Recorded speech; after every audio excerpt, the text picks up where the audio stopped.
इस वीडियो में हम बात करेंगे टरबाइन कॉस्टिंग डाउन टाइम और कंडेंसर वैक्यूम के बीच क्या रिलेशन है, और इसके साथ साथ हम बात करेंगे कि ऐसी कौन सी कंडीशंस हैं जिनमें वैक्यूम ब्रेकर का ऑपरेट होना बहुत ज़रूरी है। तो व्यूअर्स, ये सारी लॉजिक समझने के लिए वीडियो को स्किप किए बिना एंड तक देखिए। पहले हम जानेंगे कि वो कौन सी कंडीशंस हैं जिनमें वैक्यूम ब्रेकर का ऑपरेट होना बहुत ज़रूरी है। फर्स्ट कंडीशन, टरबाइन रोटर का एक्सियल थ्रस्ट या एक्सियल शिफ्ट हाई या लो होगा, तो इस कंडीशन में वैक्यूम ब्रेकर का ऑपरेट होना बहुत ज़रूरी है। आइए देखते हैं इसकी क्या रीजंस हैं जिनकी बिना पर वैक्यूम ब्रेकर का ऑपरेट होना बहुत ज़रूरी है। अगर किसी भी बिना पर टरबाइन का एक्सियल शिफ्ट बहुत ज़्यादा हाई या लो हो, तो इस कंडीशन में टरबाइन के मूविंग ब्लेड्स और फिक्स ब्लेड्स दोनों आपस में कॉन्टैक्ट होने के चांसेस होते हैं, जिसकी वजह से टरबाइन ब्लेड्स डैमेज होने का ख़तरा हो सकता है। तो इस चीज़ को अवॉइड करने के लिए टरबाइन को इमीडिएटली स्टैंड स्टिल पोजीशन में आना होगा। इस मकसद के लिए हम वैक्यूम ब्रेकर को यूज़ करते हैं कि सडनली टरबाइन की स्पीड ज़ीरो हो जाए। सेकंड कंडीशन, टरबाइन लो बॉयल प्रेशर फेलियर। टरबाइन का लो बॉयल प्रेशर यानी कि turbine lubricating oil pressure low या ज़ीरो हो गया, तो इस कंडीशन में वैक्यूम ब्रेकर को ऑपरेट होना बहुत ज़रूरी है।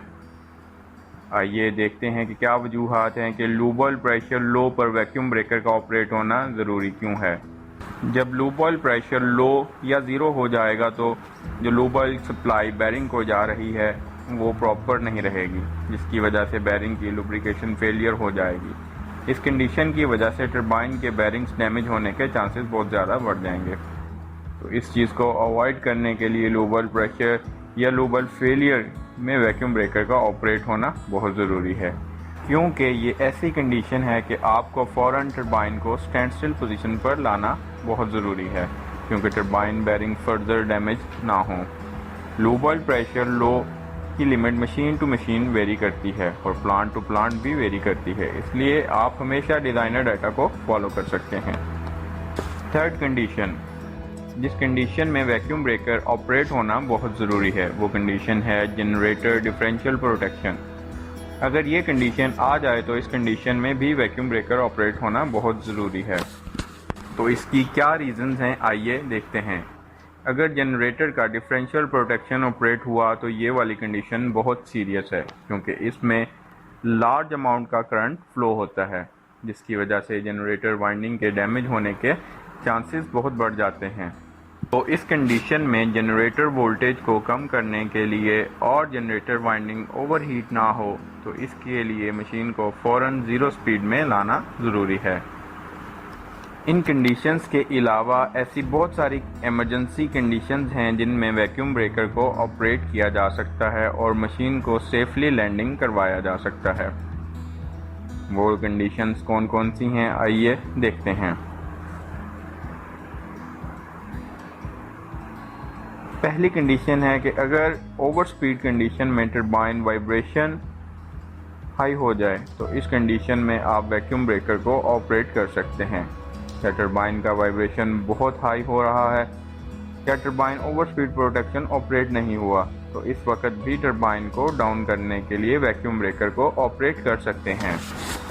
अगर टरबाइन का थ्रस्ट बैरिंग फेलियर हो गया तो इस वक्त भी वैक्यूम ब्रेकर को ऑपरेट कर सकते हैं। और एक लास्ट कंडीशन वो है कि आपका फायर प्रोटेक्शन, यानी अगर टरबाइन को आग लग गई तो भी मशीन को फ़ौरन रोकने के लिए वैक्यूम ब्रेकर को ऑपरेट कर सकते हैं। ऐसी बहुत सारी सिचुएशंस हैं जिनमें हम मशीन को प्रोटेक्ट करने के लिए वैक्यूम ब्रेकर को ऑपरेट कर सकते हैं। Vacuum is absence of air. Perfect vacuum means no air. Vacuum मतलब नेगेटिव प्रेशर या प्रेशर बिलो एटमॉस्फेरिक प्रेशर कहलाता है। आइए अब हम बात करते हैं वैक्यूम हाई और टरबाइन कॉस्टिंग डाउन टाइम के रिलेशन के बारे में। अगर कंडेंसर में हाई वैक्यूम मेंटेन रहे तो टरबाइन का कॉस्टिंग डाउन टाइम इंक्रीज़ हो जाता है, यानी बढ़ जाता है। हाई वैक्यूम कंडीशन में टरबाइन कॉस्टिंग डाउन होकर स्टैंड स्टिल पोजीशन में आने के लिए तकरीबन 45 मिनट से 60 मिनट तक का टाइम ले लेती है। ये डाटा प्लांट टू प्लांट और मशीन टू मशीन वेरी करता है।